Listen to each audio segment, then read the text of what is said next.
매일 아침 하나님과 함께 누리는 하늘의 양식, 오늘 만나. 아마샤가 왕위에 오를 때 나이가 25세라. 예루살렘에서 29년 동안 다스리니라. 그의 어머니의 이름은 여호아단이요 예루살렘 사람이더라. 아마샤가 여호와께서 보시기에 정직하게 행하기는 하였으나 온전한 마음으로 행하지 아니하였더라. 그의 나라가 굳게 섬에 그의 부왕을 죽인 신하들을 죽였으나 그들의 자녀들은 죽이지 아니하였으니 이는 모세의 율법책에 기록된 대로 함이라. 곧 여호와께서 명령하여 이르시기를 자녀로 말미암아 아버지를 죽이지 말 것이요 아버지로 말미암아 자녀를 죽이지 말 것이라. 오직 각 사람은 자기의 죄로 말미암아 죽을 것이리라.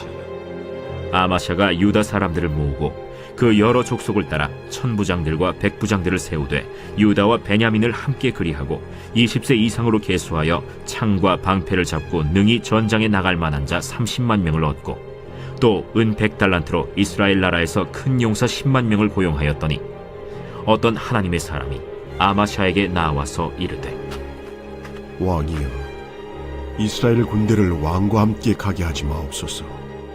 여호와께서는 이스라엘 곧 온 에브라임 자손과 함께 하지 아니하시나니 왕이 만일 가시거든 힘써 싸우소서. 하나님이 왕을 적군 앞에 엎드러지게 하시리이다. 하나님은 능히 돕기도 하시고 능히 패하게도 하시나이다. 하니 아마샤가 하나님의 사람에게 이르되 내가 100달란트를 이스라엘 군대에게 주었으니 어찌할까? 여호와께서 능히 이보다 많은 것을 왕에게 주실 수 있나이다. 아마샤가 이에 에브라임에서 자기에게 온 군대를 나누어 그들의 고향으로 돌아가게 하였더니 그 무리가 유다 사람에게 심히 노하여 분연히 고향으로 돌아갔더라. 아마샤가 담력을 내어 그의 백성을 거느리고 소금 골짜기에 이르러 세일 자손 10,000명을 죽이고 유다 자손이 또 10,000명을 사로잡아가지고 바위 꼭대기에 올라가서 거기서 밀쳐 내려뜨려서 그들의 온몸이 부서지게 하였더라. 아마샤가 자기와 함께 전장에 나가지 못하게 하고 돌려보낸 군사들이 사마리아에서부터 벳호론까지 유다 성읍들을 약탈하고 사람 3,000명을 죽이고 물건을 많이 노력하였더라. 하나님은 우리가 성도로서 이 땅에서 어떻게 살아야 할지를 잘 가르쳐 주고 계십니다. 일종의 삶의 방향과 목표라고 할까요? 그것은 예수님을 바라보고 하나님 아버지의 온전하심을 따라 성도인 우리도 이 땅에서 온전한 삶을 사는 것입니다.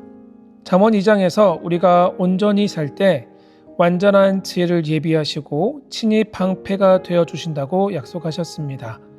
그래서 오늘은 흘러가는 수많은 날들 중에 하루가 아니라 삶에서 예수님의 온전하심을 발견하고 그 온전하심을 닮아가는 신앙의 여정이라고 할 수 있습니다. 본문 2절은 아마샤가 여호와 보시기에 정직하게 행하기는 하였으나 온전한 마음으로는 하지 않았다라고 말씀합니다. 아마샤는 여호사밧과 요아스, 우시야와 히스기야, 요시야처럼 하나님 보시기에 정직한 왕이었지만 온전한 마음은 아니었다고 합니다. 아마샤에게는 뭔가 부족했는데요. 오늘 본문에서 우리는 아마샤가 온전함에 이르는데 방해가 되었던 것들이 무엇인지를 살펴보고 이를 타산지석 삼아 하나님이 인정하시는 온전한 삶으로 나아갈 수 있기를 진심으로 소망합니다. 먼저 온전함을 가로막았던 것은 바로 감정을 따르다입니다. 아마샤는 왕이 된 이후에 나라가 굳건히 세워졌다고 생각하자 아버지 요아스를 죽였던 신복들에게 복수합니다. 요아스는 하나님을 버리고 우상을 섬기다가 하나님의 뜻과 섭리를 따라 신하들의 손에 죽었습니다. 하지만 아마샤는 먼저 하나님께 묻거나 그 뜻을 구하지 않고 복수심이라는 감정에 사로잡히고 말았습니다. 아버지의 죽음 이면에 감춰져 있던 하나님의 일하심을 깨닫지 못했습니다. 만약 아마샤가 신복들의 죄를 하나님 앞에서 먼저 물었더라면 하나님 앞에 범죄하지 않았겠죠. 우리도 하나님의 말씀과 뜻보다는 감정을 앞세우지는 않습니까? 선으로 악을 이기라고 모든 사람과 더불어 화평하고 말씀하셨건만 나를 불편하게 하는 사람들에게 감정적으로 대할 때가 적지는 않습니다. 가족들이나 가까운 지인들에게, 직장 동료나 친구에게 자신의 감정을 여과 없이 표현하지는 않는지 우리의 삶을 점검해 봐야 합니다. 감정을 앞세우지 마시고 모든 겸손과 온유로, 오래 참음과 사랑으로 그들을 용납할 수 있기를 소망합니다. 감정에 휘둘리기보다는 하나님 앞에 먼저 잠잠히 머물 때 크고 비밀한 하나님의 뜻을 발견하게 될 줄 믿습니다. 다음으로 아마샤의 온전함을 가로막았던 장애물은 사람을 더 의지하다입니다. 우리는 눈에 보이는 것을 의지합니다. 그래서 문제와 위기 앞에서 눈에 좋아 보이는 것들을 더 찾고 의지할 때가 많습니다. 본문에서 아마샤는 에돔과 전쟁에 나가기 전에 부족한 병력을 채우기 위해 이스라엘 군사를 용병 10만을 은 100달란트를 주고 모집합니다. 유다의 30만에 이스라엘 10만이면 전쟁에 충분히 이길 수 있다는 생각에 안심이 되었던 것이죠. 하지만 7절에서 하나님은 이런 아마샤에게 하나님의 사람을 보내어 이스라엘 군대와 함께 전쟁에 나가지 말라고 당부합니다. 전쟁에서 승리는 군사의 많고 적음이 아니라 바로 하나님께 있기 때문입니다. 아마샤는 여호와의 구원하심이 칼과 창에 있지 않고 전쟁은 여호와께 속한 것이라는 다윗의 믿음의 선포를 잊어버리고 인간적인 지혜와 계산을 따라 눈에 보이는 사람을 더 의지했습니다. 그 결과 모집했던 이스라엘 10만 명이 흩어지면서 오히려 유다 성읍에 약탈을 하고 3천 명이나 죽임을 당하고 말았습니다. 우리는 하나님의 뜻보다 생각을 앞세우고 하나님의 방법이 아닌 세상적인 방법을 동원해 문제를 먼저 해결하려고 합니다. 하나님보다는 사람을 더 신뢰하고 의지하는 것이죠.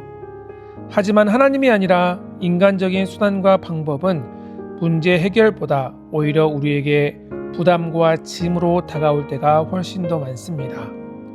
우리의 유일한 믿는 구석은 바로 하나님이라는 사실을 기억해야 합니다. 시편 기자의 고백처럼 오직 하나님만이 우리의 방패와 산성이 되시고 도움과 피난처가 되심을 믿으시기를 바랍니다. 이렇게 아마샤는 두 가지 하나님의 뜻보다 감정을 따랐고 눈에 보이는 사람을 더 의지했기 때문에 온전한 삶을 살지 못했는데요. 우리가 이것을 극복하고 예수님을 더욱더 바라보고 하나님 아버지의 온전하심을 따라 살 수 있는 비결이 있습니다. 그것은 바로 이것입니다. 하나님의 말씀이 우리를 온전케 하는 줄 믿으시기를 바랍니다. 디모데후서 3장은 이렇게 말씀하죠. 모든 성경은 하나님의 감동으로 된 것으로 교훈과 책망과 바르게 함과 의로 교육하기에 유익하니 이는 하나님의 사람으로 온전하게 하며 모든 선한 일을 행할 능력을 갖추려 하게 함이라. 아멘. 사랑하는 믿음의 동역자 여러분, 하나님이 원하시고 기뻐하시는 온전함, 우리 예수님의 온전하심을 닮아가길 원하십니까? 그렇다면 하나님의 말씀을 붙잡읍시다. 우리의 감정과 경험, 세상의 지혜나 가치가 아니라 오롯이 하나님의 말씀에 사로잡히시기를 바랍니다.